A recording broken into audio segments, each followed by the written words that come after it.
they want to go to US market. I want to know the reason, more breakdown. Yeah, absolutely. So when we look at the reason to come into the US market, there's obvious things: size of market, access to capital.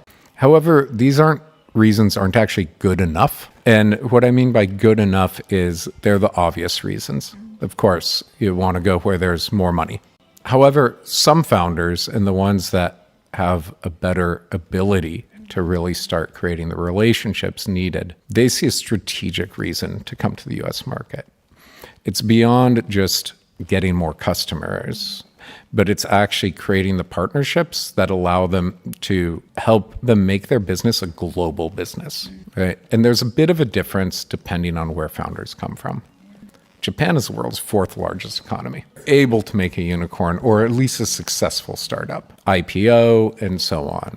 However, the challenge, I think, is expanding outside of that.